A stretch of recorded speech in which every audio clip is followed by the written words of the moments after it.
Somebody please get this man a gun.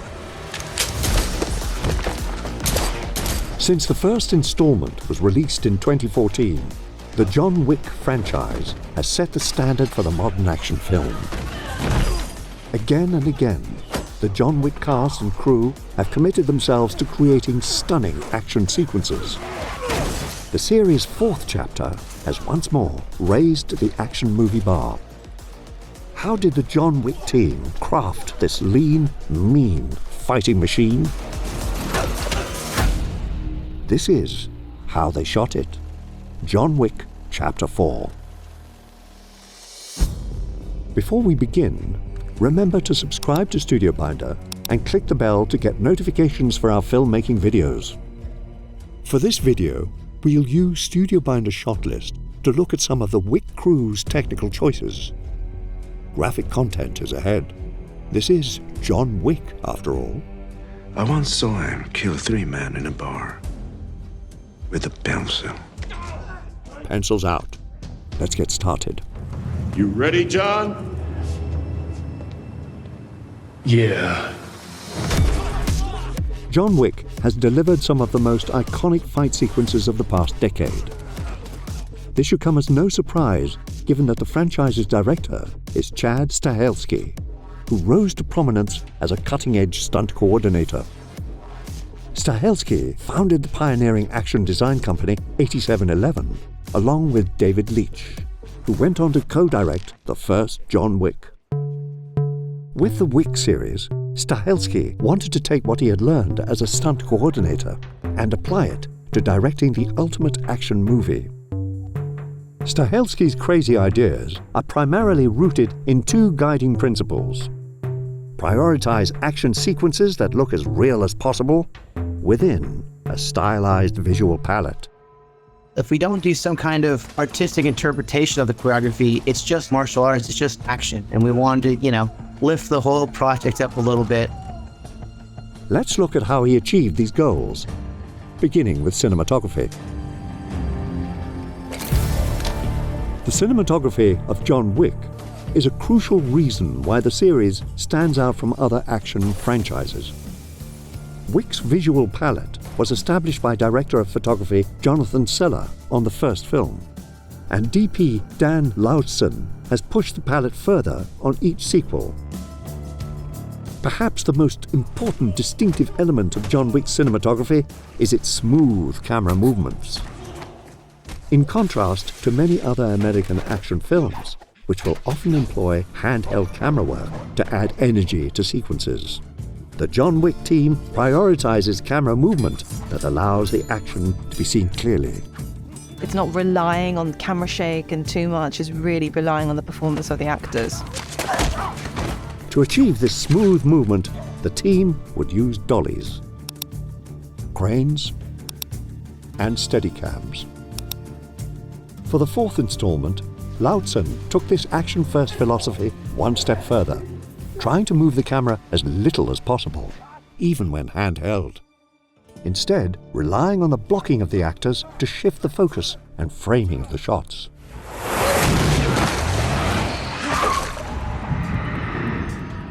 To make the action feel even more real, Stahelski and Laustsen would often cover sequences with wide shots. This approach allowed them to show fight sequences without relying on frequent cutting. For John Wick 4, this too was taken a step further. Laustsen chose to shoot the film on an Arri large format camera, paired with alpha anamorphic lenses.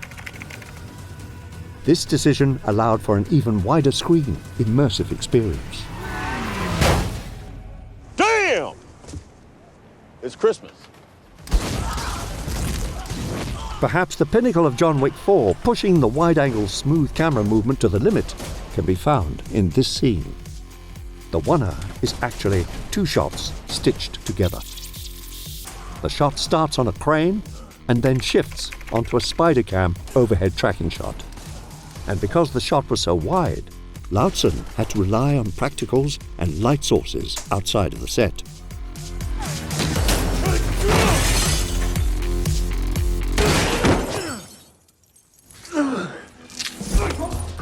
While the camera movement and framing choices heighten the realism of the action, the lighting choices create a hyper-stylized aesthetic. Stahelski's primary visual influence for John Wick 4 was Bernardo Bertolucci, the legendary Italian director known for his striking colors and lighting not always rooted in realism. Stahelski embraced this experimental palette with John Wick. We try to have these open conversations in a project that allows us to try this stuff. I can have a sun flare for no reason.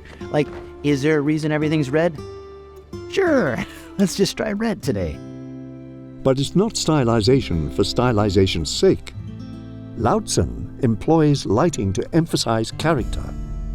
Using flags and cutboards to shape the light, Lautzen would make sure Keanu Reeves had light on both of his eyes, while actors playing antagonists like Clancy Brown and Bill Skarsgård would have more shadows over their eyes. You can pull the knife out, or you can pull your hand out.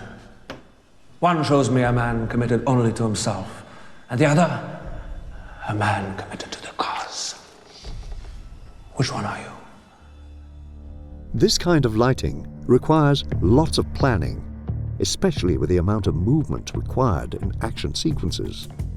For Lautzen, this meant laborious pre-lighting, which refers to setting up lighting before the cast or the rest of the crew have arrived on set.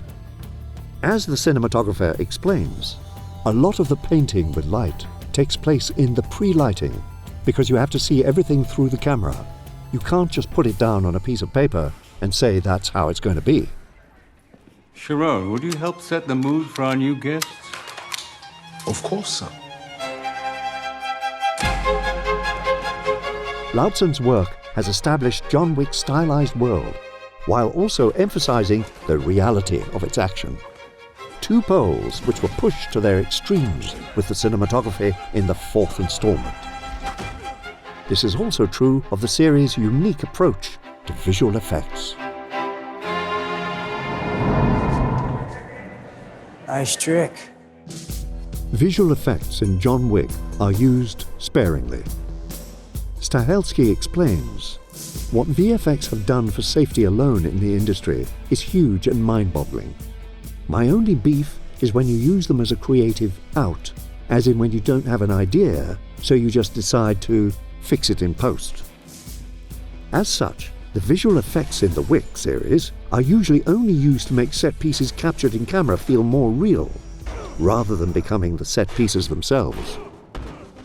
For many of the Wick fight scenes, visual effects help sell the violence, because with violence comes blood. To make stabbing or shooting look real, blood needs to fly. And this blood is added in post, rather than exploding blood packs on set. As stunt coordinator Stephen Dunleavy explains, using blood packs, we would only be able to get less than half the work done. To facilitate the amount we get in any given day, we walk visual effects through the entire sequence so they can do their scans and passes to get the information they need. To make the blood look as real as possible, visual effects artists would film fake blood spraying in front of a black or green screen, allowing them to isolate the blood and add it wherever it's needed in a scene. Some of the weapons used in Wick also need to be digitally enhanced, including the franchise's weapon of choice, the gun. What do you need? Guns. Lots of guns. Because much of the gun battles happen in close quarters, prop gun safety is a top priority. Not even blanks can be fired. Instead, the Wick team uses plug guns, prop guns with blocked barrels so that when they eject a cartridge, nothing is released. The muzzle flashes and gun smoke are then added in post. While the visual effects are used to heighten the violence, Stahelski is careful never to let it become over the top.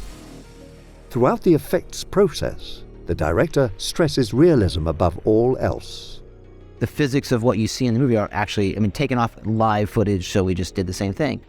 90% of what most people know of a gunfight is from movies, and 90% of what movies do is wrong. So we're trying to put reality back in. For Stahelski, VFX is just one tool of many to create realistic action. Of course, the core of creating realistic action sequences in John Wick is the series' boundary-pushing stunts. John Wick wouldn't be John Wick without stunts, and the team's ability to rely on realistic action stems from Keanu Reeves, who does the vast majority of his own stunts. I was surprised, man, that the stairs scene, that he's running up the stairs, doing choreography and repeating it 1,000,000 times and catching his breath and like again, and then he wanted to repeat it until he feels that he killed it like 100%.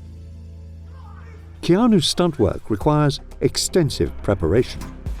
The training went longer than 3 months, and it was 5 days a week, 4 hours a day. So it was a 2-hour morning session, lunch, 2-hour afternoon session. Keanu's dedication to training allows fight choreography to change on set as needed, since he has already learned a wide array of fighting styles and can adapt without having to learn new moves. By doing his own stunts, Keanu gives Stahelski the ability to cover scenes in long, wide shots, elevating the realism of the action. The movie's penchant for stunts starts at the top. Stahelski's past as a stuntman means he knows exactly what stunt coordinators need to choreograph the most dynamic fights possible. Chad is literally one of the greatest choreographers of our generation. He's been there, he knows exactly what you might be feeling or what's your doubts about the scene. It's a common language and you feel so safe. As the series developed, it leaned into gun fu, referring to martial arts combat in which both characters are wielding guns. To make fights feel as real as possible, the choreography contains actual martial arts moves, but the moves are occasionally altered for the camera. Jonathan Eusebio, the fight choreographer for the first 3 installments, explains. Everything's based on something that's a real move, but I think when you choreograph for movies and TV, you always have to choreograph for camera. We have to take what's real and then we kind of alter it a little bit for cinematic purposes. Stahelski's approach to fight choreography emphasizes movement. Rather than standing in one place during fights, John Wick is constantly on the run, a technique mastered by Jackie Chan. This allows for dynamic tracking shots, and according to Stahelski, it helps suspend disbelief when Wick is up against insurmountable odds. Stahelski also borrowed from one of the most influential stuntmen of all time, Buster Keaton. For the stairwell scene in the 4th installment, Stahelski's guiding question was, how would Buster Keaton do it? How you do anything is how you do everything. Called it the first and the last rule of life. The answer infused comedy into a jaw-dropping fight sequence.